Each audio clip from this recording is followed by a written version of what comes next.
Good morning, good afternoon, good evening, folks. Michael Zuber, one rental at a time. What we are doing is deep dive on ADUs, accessory dwelling units, with that ADU guy, Derek Sherrill. How you doing, buddy? Hey, I'm doing better than I deserve, Zuber. Thanks. Hey, man. So I'm sure I butchered that last name. Could you tell me how to correctly pronounce it, please? That's perfect. Oh, I got it. You nailed it. Yeah, Derek Sherrill. Yes. Known as that crazy ADU guy for years, and now it's just that ADU guy. That ADU guy. Well, thank you for that. Hey, what I want to talk about here, again, is accessory dwelling units. I'm going to share my experience. We're going to riff on it a little bit. But again, folks, this is a deep dive for my students. And what that means is you get to ask questions. So please, if you have questions about ADU, which a lot of you should, please start putting in the comments now. Just like all of our other deep dives, I will riff with Derek here for 20 minutes or so. And then the rest of the time is going to be your questions and his answers. So please start putting comments in right now. So Derek, thank you for doing this with us this Saturday morning. I appreciate it. Yeah, glad to be here. So let's do some real blocking and tackling, because again, this video is going to live in our bonus section for a long time. We're also going to put it out on YouTube tomorrow at 9 a.m. So let's do blocking and tackling. Please share with the folks who you are, what you do, and then let's define ADU, please. Yeah, great. So who I am, what I do, and a definition of ADU. I'll start backwards. So an accessory dwelling unit is really just a second or third legal smaller dwelling unit on a lot that was traditionally reserved for a single family house. And who I am, I'm just a normal guy. I have been building, designing, planning, holding accessory dwelling units for 27 years, I guess it's been. Wow. So it's just a very, very simple, repeatable, average strategy that when coupled with the house hacking finance method over time yields really, really extraordinary results. And I just want to tell all the listeners today, all your students, that there are no stupid questions. Mm-hmm. Anything that you think you might be afraid to ask is probably a great question. I agree. The only reason I have so much experience and the only reason I have the knowledge I have is because, well, A, I'm not afraid to fail. B, I've been doing it longer than anybody else I know. And C is because I've already asked every stupid question I think there is, but I don't know what I don't know. So I'm not going to be able to help you if you don't bring up something that you may think is a stupid question.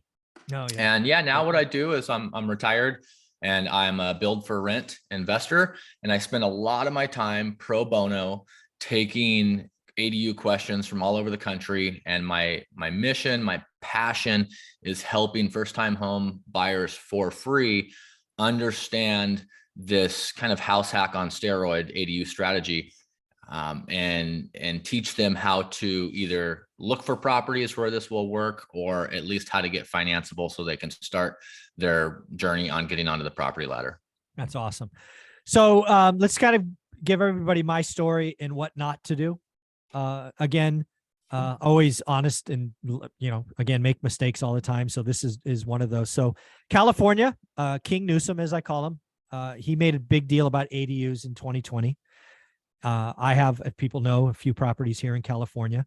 One property in particular, I bought years ago thinking, my initial thought was, hey, this is perfect for a lot split, right? It's a big city lot. It's basically two parcels.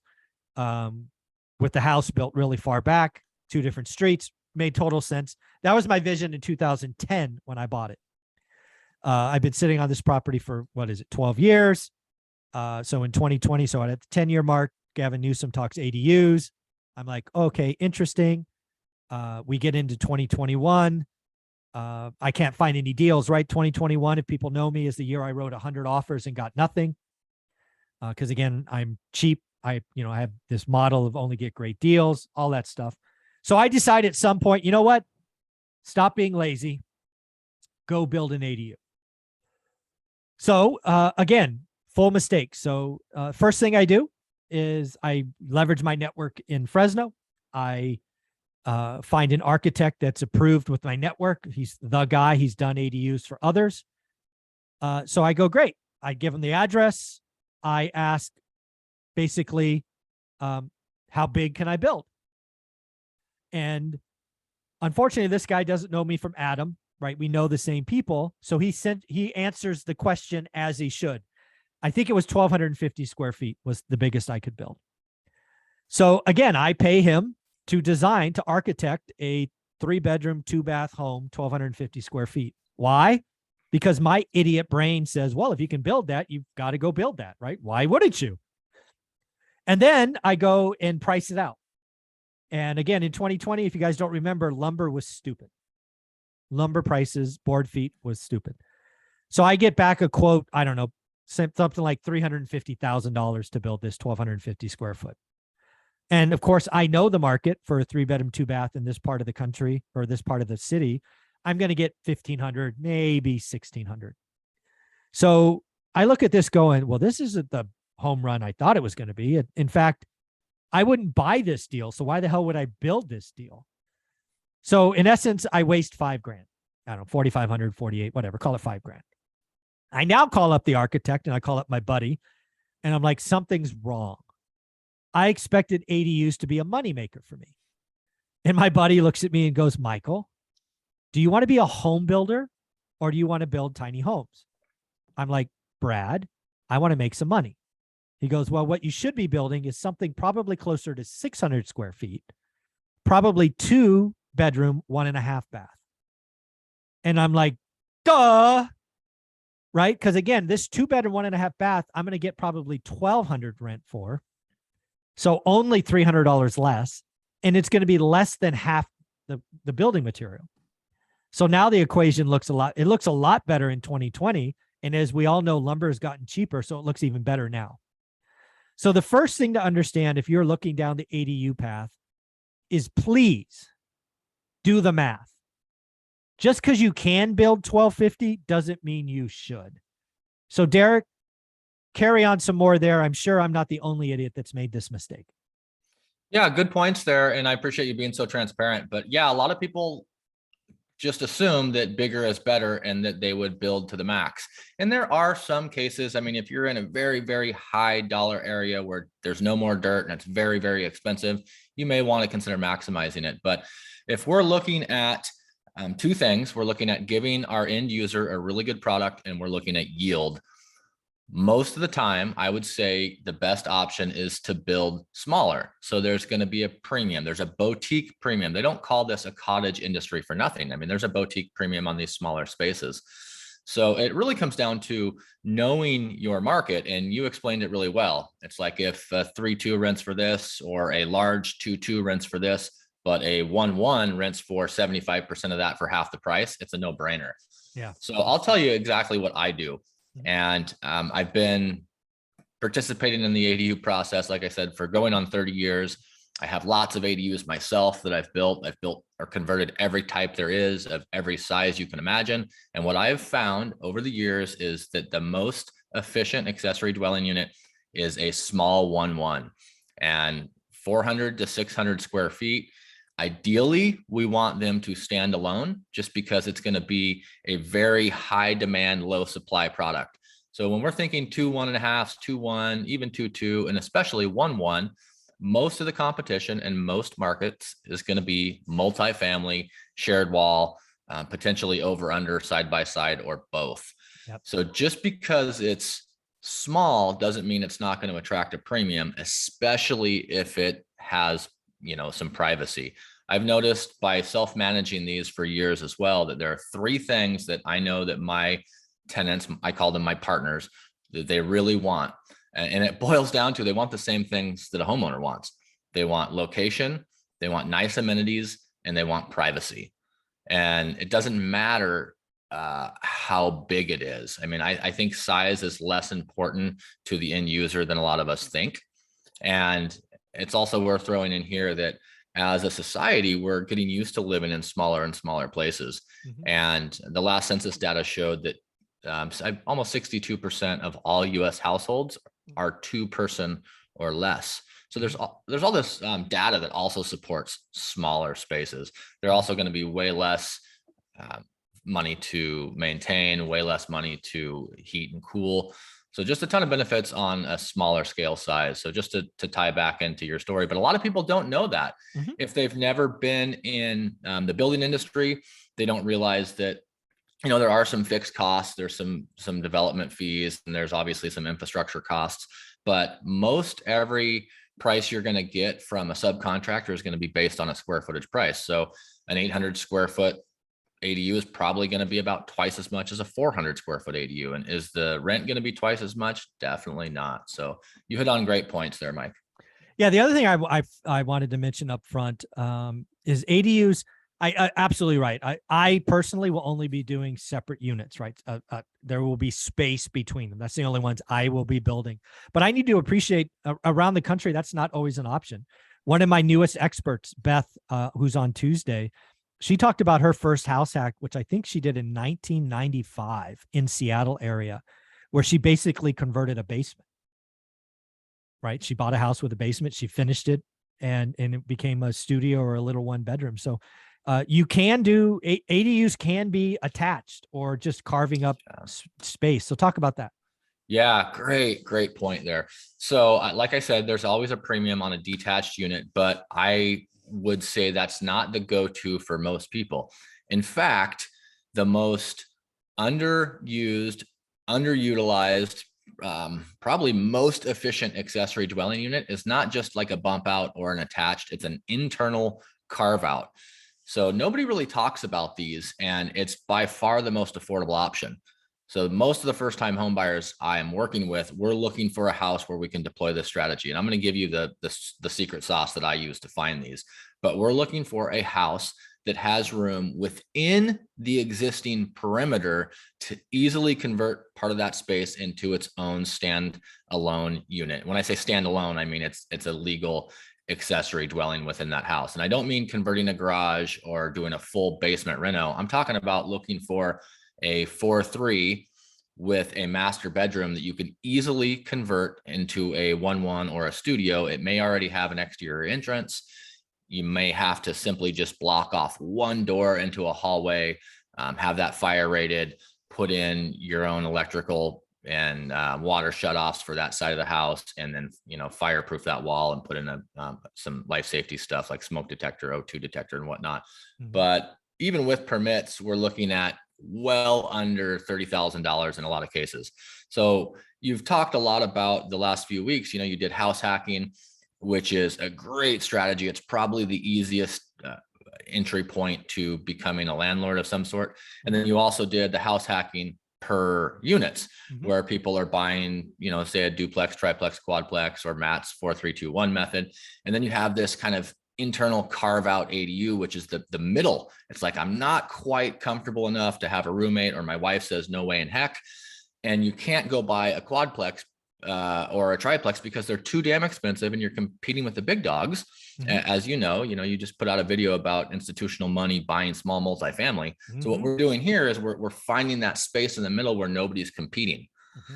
So the internal carve out ADU is a wonderful strategy. But back to what I look for, I'm looking for a 4-3 that I can easily convert the master, usually the master, because it already has a bathroom. There's already a 4-inch drain there. You can tie a one wall kitchen into a 4-inch drain, no problem.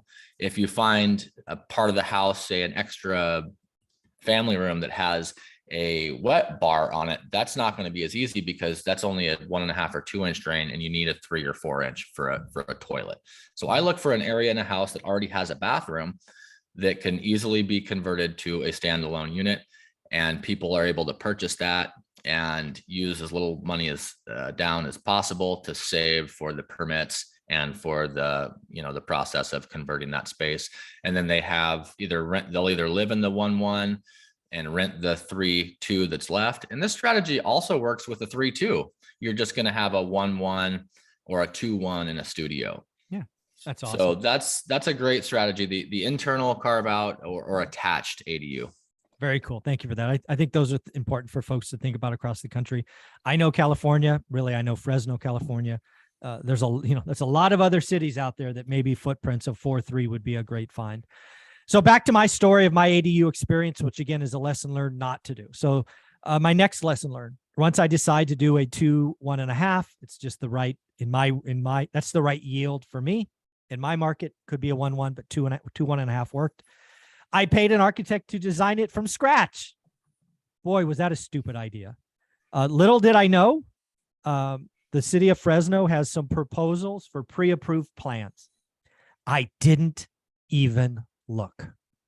Again, I didn't even look. Now, it is fair if you're in Fresno today and you look, they're proposed, they are not approved, but damn it, I didn't even look. So one thing I would tell you folks, if in your city, your state, is to look. You've been helping people with ADUs across the country, Derek. How many, just a wild guess, what % of cities have fully approved or are at least talking about having a set of 2 or 3 pre-approved plans? I would say municipalities that currently allow accessory dwelling units, at least 50% of them have pre-approved plans, and most of those are free. Yes. There are some models that are popping up now where the city will have 10 or 12 sets of pre-approved plans, and there's a link where you can buy them directly from the architect or the drafts person, which is a little bit different.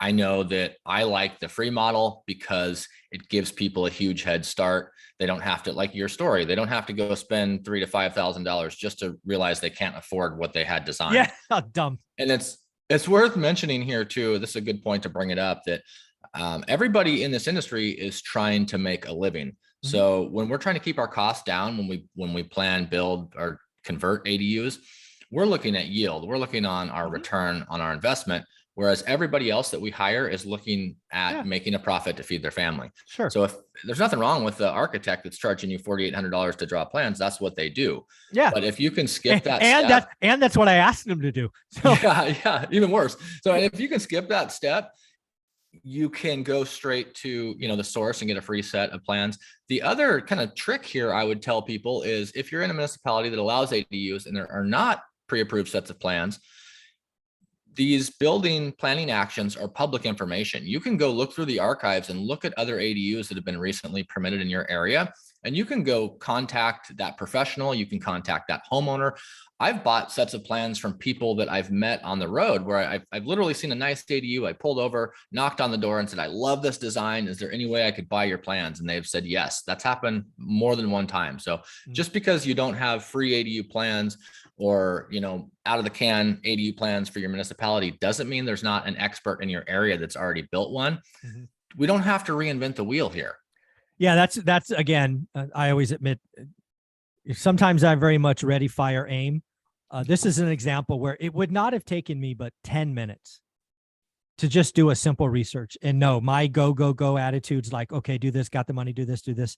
What I would tell anybody watching this, whether it's in the course or on YouTube, is just do some Google searches on your county website.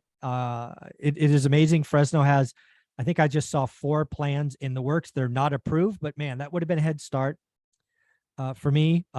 3 of them I hate. 1 of them I liked. I would have just chosen the one I liked, and I would have saved probably at this point, oh man, 10 grand. Well, it's 8 grand I would have saved and probably been farther along. Just my story. So any other kind of closing thoughts as we ramp up this? I still am a believer in ADUs. I've been getting the runaround in my market for now 10 months. I did get a note just yesterday, Friday, from my guy saying we expect to be permit ready next week. So we may be breaking ground, knock on wood, very, very soon, which is a big deal for me. But yeah, any kind of closing thoughts, because we're going to bring up questions here next. Yeah. My closing thought on this discussion we're having, Zuber, is everybody just read his hat. Yeah, thank you. Just read the hat right there. I mean, it's not a super easy process, or else everybody would be doing it. You've spent 10 months banging your head against the wall. You're frustrated. You're going to spend 8 or 10 grand before you have to start over with a free set of plans. That doesn't matter. That's free education. What happens is, if you do the work and you get past the goalie and you get a certificate of occupancy and you produce one of these and you give a tenant a brand new, nice, efficient home, you're going to feel so good, and you're going to have a roadmap of how to go repeat it in your municipality. So the first one is the hard one. Yes. After that, it's easy. So just do the work. It's going to be tough.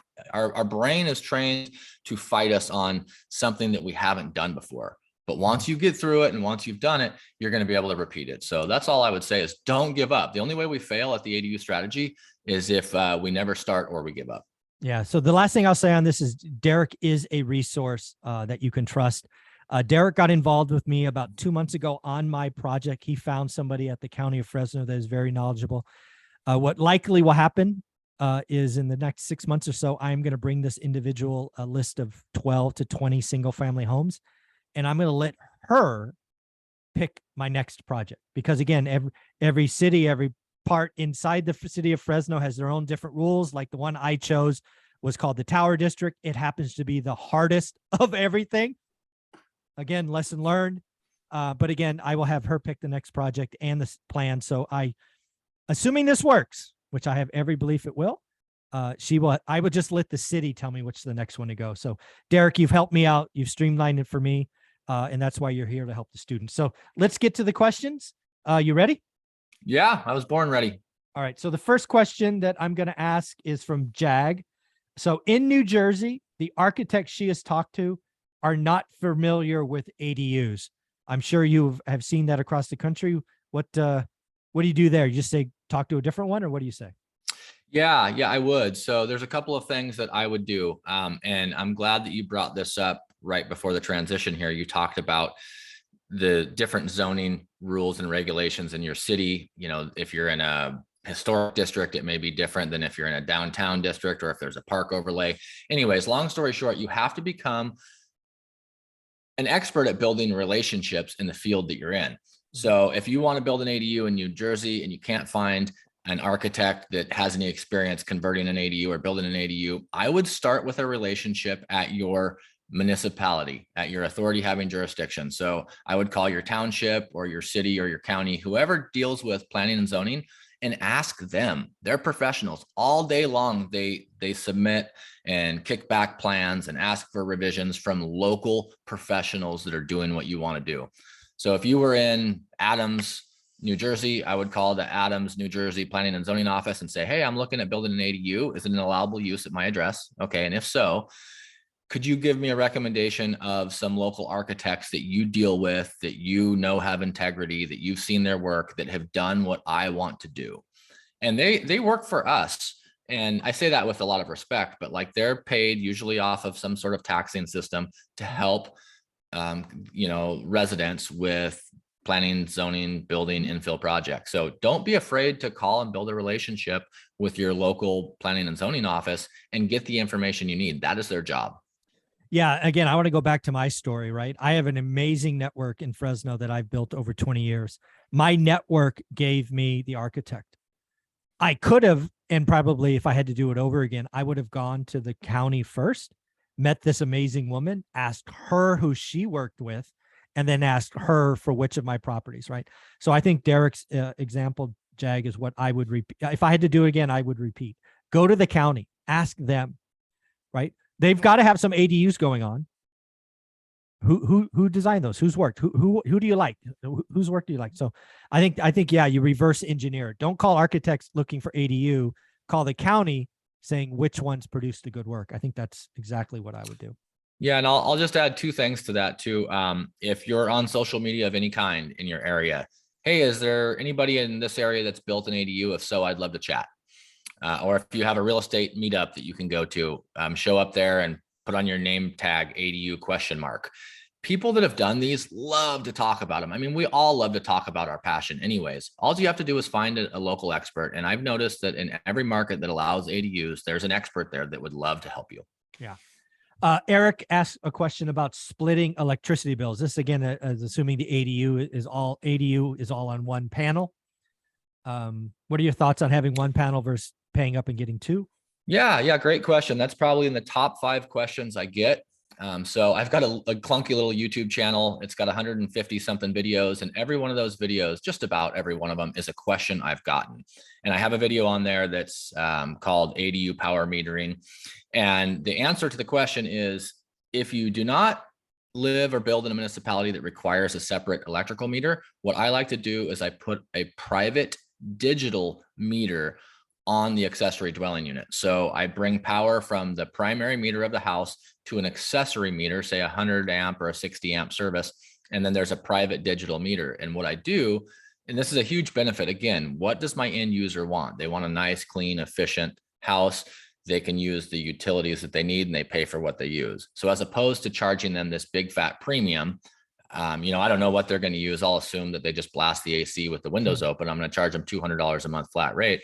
I put this private meter on there, and then every month I just read the meter, or you can get a Bluetooth meter that actually sends it to an app on your phone, and you just subtract what they've used off of the main meter, and then you back bill them at whatever rate you're paying. So for example, I've got a 600 square foot ADU right behind this house, and on the 28th of the month, I read it, and say it's 100 kilowatt hours. I multiply that by 14 cents, and they have a $14 power bill, and that's attached to their rent, and they just auto deposit it every month. And there are a couple of little rules you have to follow with your local utility and exchange commissions.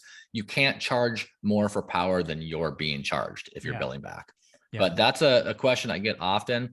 I like to always split the power. It's about $300 for the all-in-one meter box with the meter. And it's probably, if you have to hire an electrician, another $200 to put it in. So say it costs you $500 or $600 up front, but forever the responsibility of power is going to be on the tenant. And I'd like to mention here too, you can do the same thing with water and gas as well. Awesome. So Kenny kind of just went there. So again, can you add separate electric, water, gas meters to an ADU? Can they be on separate? Yes, you can. That's another wonderful question. And some people choose to put in full separates. Again, check with your local jurisdiction. Some regulations, I've never seen a requirement for an individual standalone water meter. Several jurisdictions have the requirement for they must have their own public power meter. But yes, but the problem is, yeah, you can put in your own water meter and your own power meter, but there's system development charges or impact fees. Just think lots of money. Yes. So for example, in my jurisdiction, a water meter system development charge is $5,000. And then the meter, you have to buy it from the city. It's a digital meter, and that's $2,500. And then it's about $2,000 to install it. So I can put in a water meter at the street that will be billed to the tenant with their own address, but it's going to cost me $6,000 to $8,000 up front. Is that worth it? No. And it's worth, bringing up here that part of what makes ADUs the most affordable option is because the infrastructure is already there. There's already the road, there's already the street light down the street, there's already parking, and you're literally putting an accessory unit that's accessory to the primary. So we're piggybacking on all the utilities, especially sewer. Sewer is another one. Well, people would say, can I have my own sewer line to my ADU? It's like, yeah, if you want to spend an extra $20,000 digging up the street and putting in a new tap. The whole benefit of an ADU is you can tap into the lateral of the house that's already there. Exactly. So power is a big one, and gas is a big one, because in most of the ADUs we do, they're going to be pretty much self-sufficient on those two utilities. Sewer and water are a little bit easier to just pay as the landlord, especially sewer, because it's not metered. It's one feed, no matter how much waste goes down the pipe. So we have to pick and choose. How do we give our tenant the best deal here? And how do we not spend too much money? I like it. Is the most effective way to build an ADU hacking a prefab structure? Does that qualify for financing? No, that's not the easiest way to build an ADU ever. I would say that would be one of the, if we can get a specific piece of that question answered, is that like, should I take a manufactured home and convert part of it into an ADU? Is that the most efficient way? Let me kind of just guess what this is. Most hacking or so I think so let's answer it 2 or 3 steps. So prefab structure, let's assume it's the 4-3 like you talked about, i.e. you're just taking the 4-3, making a 3-2 and a 1-1. That has to be the most, by far the most affordable, the most underutilized ADU strategy out there, period. Yeah. Yes. If it's modular, or, the other way I would take that question is, can I buy a 400 square foot shed? We're going to do that next. We're going to do that one next. Okay. I'll let you lead. Go ahead. Yeah. So the first one is, hey, if it's a 4-3, as you talked about earlier, that's the, again, assuming it's getting permitted and all those things, that's by far the cheapest and fastest way to go. By far. Yes. Okay. Now let's assume you're going to go buy some kind of exterior, shed garage thing. You're going to throw up that structure, and then you're going to turn that into a 1-1 or a studio. What does that feel like? Yeah, that's a no most of the time. And I usually try to start this at the beginning, but I'm not the goalkeeper in your area. If you're hell bent on buying a shed at Home Depot and converting it into an Airbnb, like that's fine. You can either fly under the radar, or you can call your own municipality and ask. But this is what I would tell you to do if you were hell bent on the idea. So in order for something to be a legal use in pretty much every jurisdiction across the country, this isn't an always, it's almost always though, you're going to need building permits. Mm-hmm. And to get building permits, you're going to need to have an approved set of plans. So this goes for not only the 400 square foot she shed in the Home Depot parking lot for $8,000, but this also applies to a boxable. So boxable, as they're building these factories, they're still yet to produce any orders. I want them to win. I'm not trying to talk trash here, but I've called several times. I've never been able to talk to anybody. I've never been able to get a hold of a set of schematics. But the advice I would give people, the shed or the boxable or whatever it is, you need to get a set of plans and send them to your authority having jurisdiction and say, hey, can this be approved in my backyard? And every time I've ever found a set of plans for any shed and sent those in to help people out, it's always a no. You can potentially get the plans, get them approved if you meet all their conditions of approval, which are going to be bolting down to a perimeter engineered foundation. You're going to have to upgrade the thickness of the walls so they meet the efficiency standards. You're going to need to double up the roof so you can get R38 insulation in the roof, because you're not going to ever fit that in a 2x4 ceiling. So it sounds like it would be easy, but honestly, it's not. You get stuck in the bureaucracy of trying to meet the International Code Council building requirements. And quite frankly, sheds aren't built to that. And foldable houses aren't either. And again, I'm not trying to put those methods down, because I do want them to win, but it's just being in the building industry for 30 years and seeing how the bureaucracy works. Those are going to be an uphill battle. Cool. Well, we have some questions about financing, so we'll just tackle it here. Financing an ADU. Let's assume you own the home, you're the landlord, or you're a homeowner, and you want to build an ADU. What are the financing options in your experience? Any way you can. Any way you can. You put together a financial stack with any money you can get. I'll start with the easiest, save up and pay for it. And once you've saved up and paid for it, you can potentially refinance your money out. With rates going up, that's not as attractive. 6 months ago, I would have said cash out refi all day long. Mm-hmm. If you have, if you're a homeowner and you have a good first on it, that's, say in the 3-ish range, and you need $50,000 to convert part of your house into an ADU, I would say my first choice is going to be a standalone second from a small local bank or credit union. So you can get 15, even 20, 30 if you can. Long-term fixed rate debt is what we're always looking for. Long-term fixed rate debt. So that would be step one. Step two would be some kind of financial stack using anything you can. Maybe a little bit of HELOC money. I try to stay away from HELOCs right now. Don't draw too much on them, because they have a floor of 3 or 4%, but they have a ceiling per federal law of like 18%. So they can go from an affordable monthly payment to really expensive really quick. But maybe some cash, some HELOC. I tell people to look at their employer sponsored retirement accounts. You can borrow 50% up to $50,000 on that. That's a good option. You can at least pay yourself back the interest. I'm not saying that's going to work for everybody. Private money, I always tell people to ask for. Do you have a rich uncle? Do you have a grandpa? Do you have somebody that would partner with you? Maybe a family member that would JV on the build out or the conversion. And then there's also some traditional financing options. Say Mike wants to build this standalone ADU in the Tower District, and it's going to cost him $100,000. He can go to, there's some small local banks and credit unions that have these products, portfolio style. So they're non-QM loans, where he has to take a third party, not friend, builder set of plans and get financing for, I've seen a couple products, 90 LTV, 90% and a 95% LTV on projected finished value. So you get the set of plans appraised. It's going to appraise for, 125. They're going to give Mike 105 of that to build it. They'll give him draws as it's completed.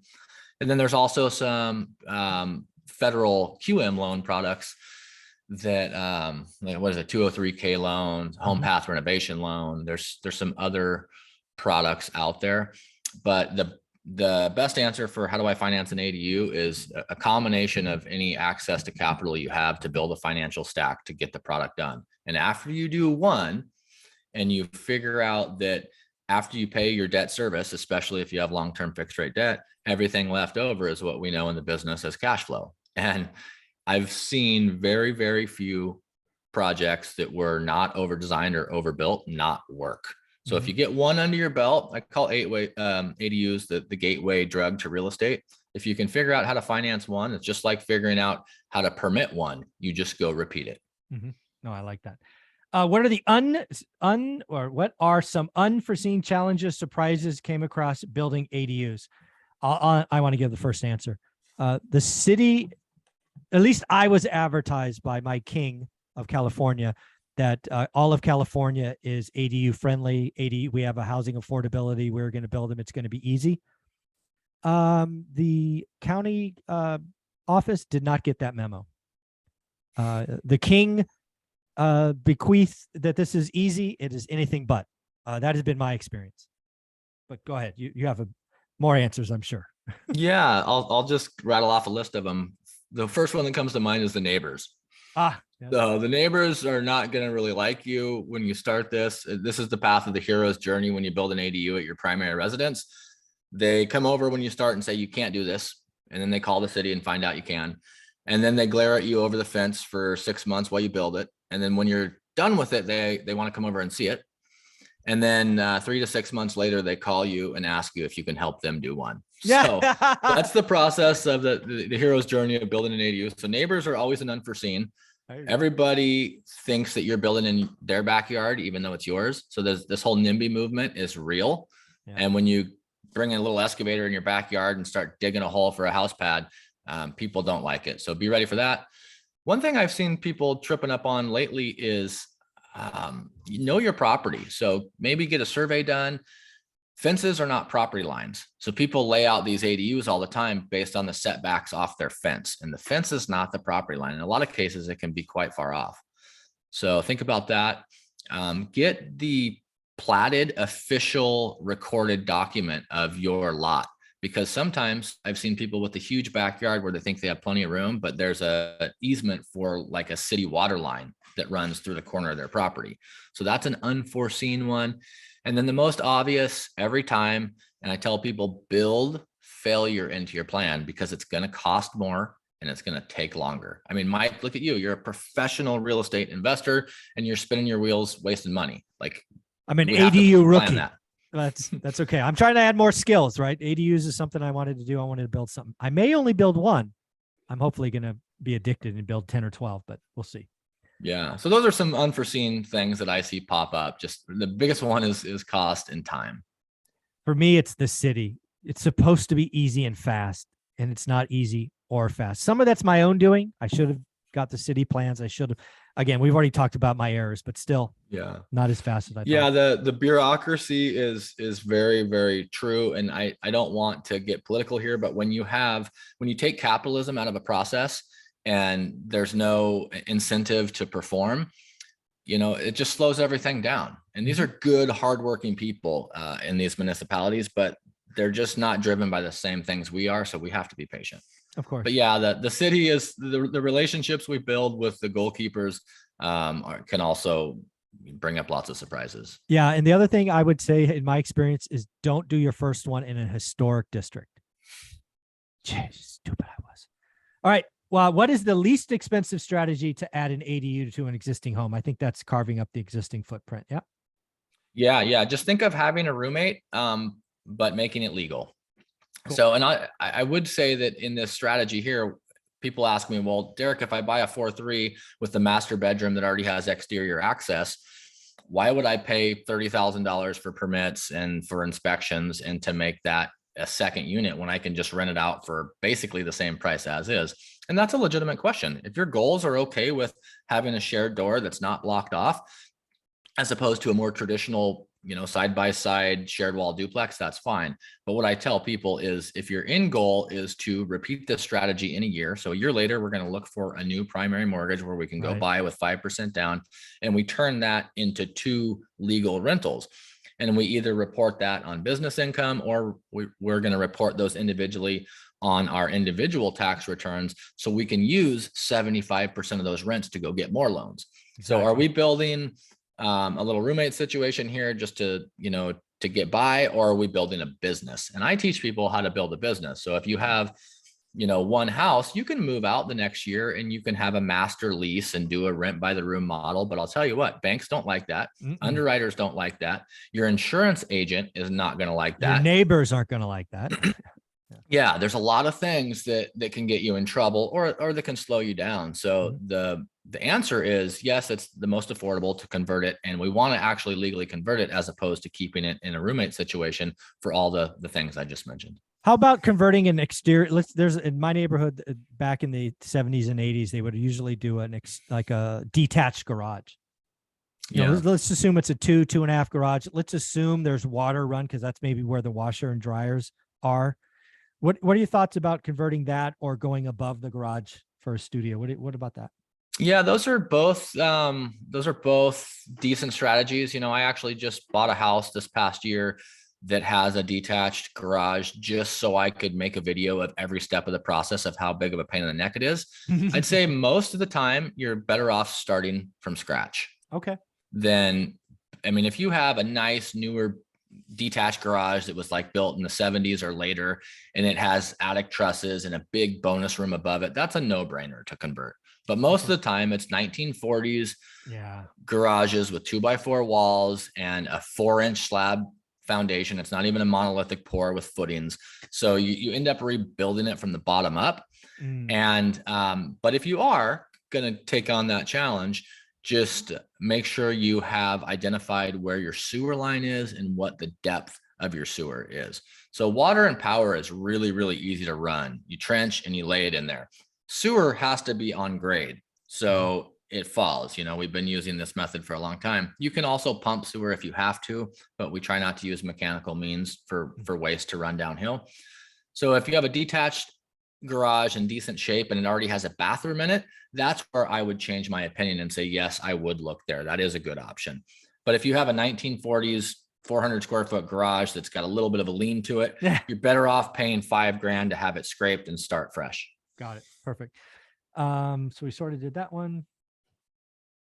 Excuse me. What are the most important questions to ask county and city if they allow a separate room in a house to make it an ADU? That's a good question there. So this is a really good point. So build relationships with your local municipality. So just call them up. Hey, I'd like to do an accessory dwelling unit attached in my house. Can I do it here? One thing I'll tell you about zoning is it's site specific. So I deal with people a lot of times that buy a house that have an illegal ADU, or maybe they built an illegal ADU years ago and they want to get it permitted. So they call the city and they say, hey, what is the allowable use for this on this side of town? Because they don't want to, give up their location because they have an illegal, use. And what I tell people is it's site specific. So one side of the street may be a different zone, where you're trying to build an ADU. It's in a historic district, maybe across the street isn't, and you would have none of those problems. So I would say build that relationship, call. Again, it's their job to help you. Hey, can I build an ADU at 123 Adams Road? Can I do an internal carve-out ADU? If so, what are the standards and how do I meet them? So it's really just asking. There's people whose job it is to explain this to the layperson. Yep. What are the cons of having ADU that don't have separate utility meters? Just basically the process you worked up front, right? And here's an example I'll give you. I have one accessory dwelling unit that is an attached conversion ADU, and it did not make sense to split any of the utilities at all. They're all shared utilities, and there's a 1,500 square foot house. And it was a 2,000 square foot house. So there's a 1,500 square foot house and a 500 square foot attached ADU. And in the lease agreement, I have that the primary house tenant will send a text message to the accessory dwelling unit tenant with 1/3 of the bill every month with a picture.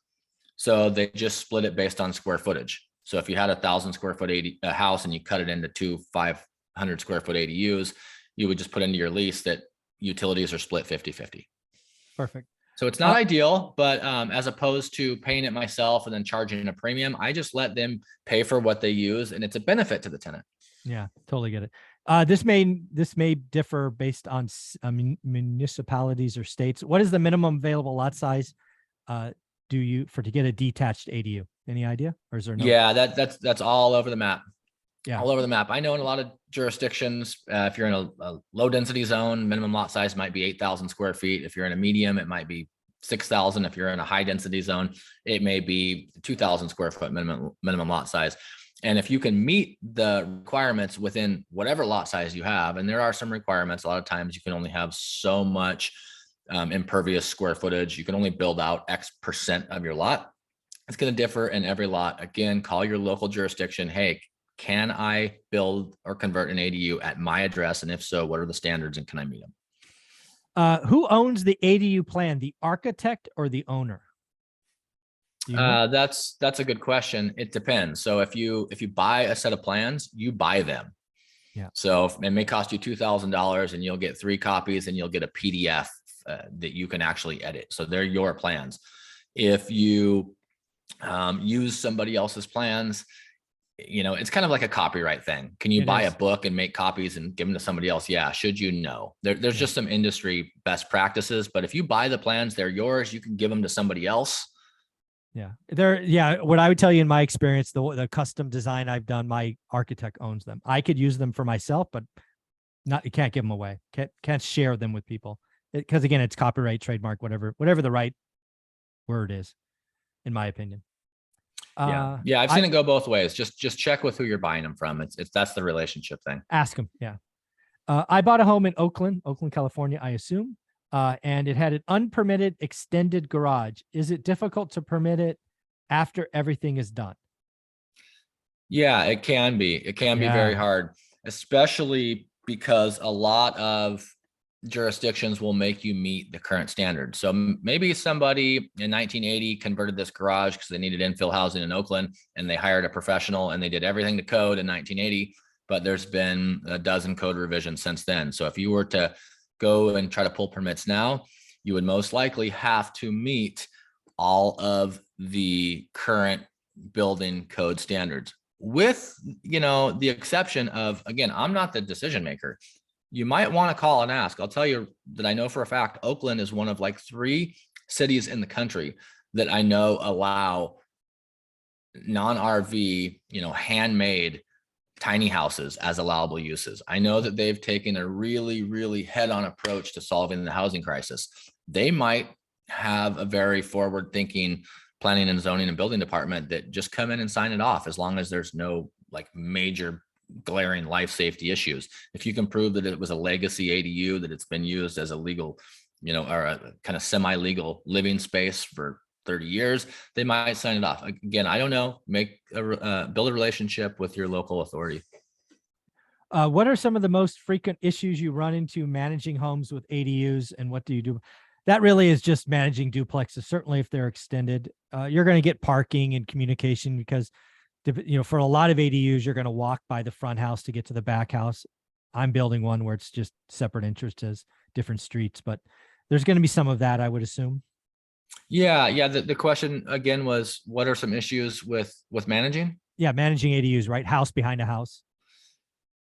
I think that the issues are going to be just like you said. If there are any, it would be very similar to any other small multifamily. I would tell people that if they're going to follow the path that I've taken and the path that I teach, which is house hacking, this strategy where every year you're living in one and doing one and then going and renting and repeating next year, you're building relationships with people. So it's actually a positive because you're never going to get a cruddy tenant when they know the owner lives on site. So it really is. And I know you did a whole deep dive about self-management, but if I can throw my couple plugs in here on what I like to do is that relationship is so important. So you can have a perfect property. It can be super private. You can have all the money in the world. You can have a huge yield, whatever. All that stuff doesn't matter if you don't have a really good tenant. So I think it's the most important step of the whole process is screening and placing tenants. And The criteria I use is very similar to the criteria I'd need to meet to buy a house. So the big three I use, I'll just share real quick. So they've got to have a 680 or higher credit score.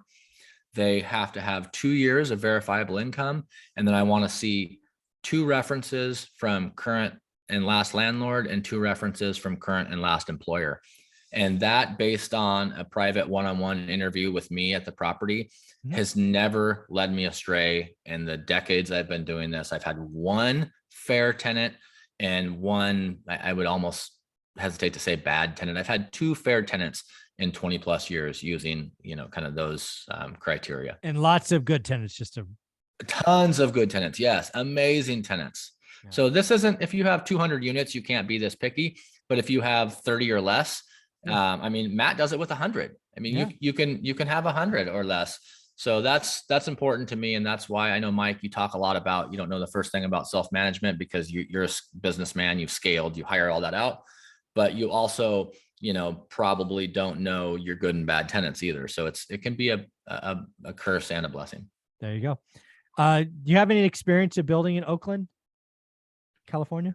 I do not. I do not have any experience in building in Oakland. I do have relationships with professionals with integrity all across the country that I just, I don't have referral fees. I just say, hey, go call this person.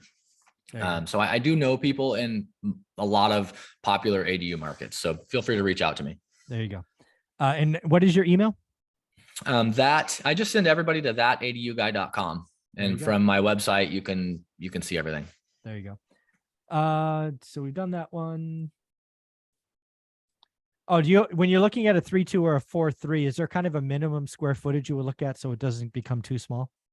No. Again, back to kind of my opening remarks about size doesn't really matter that much.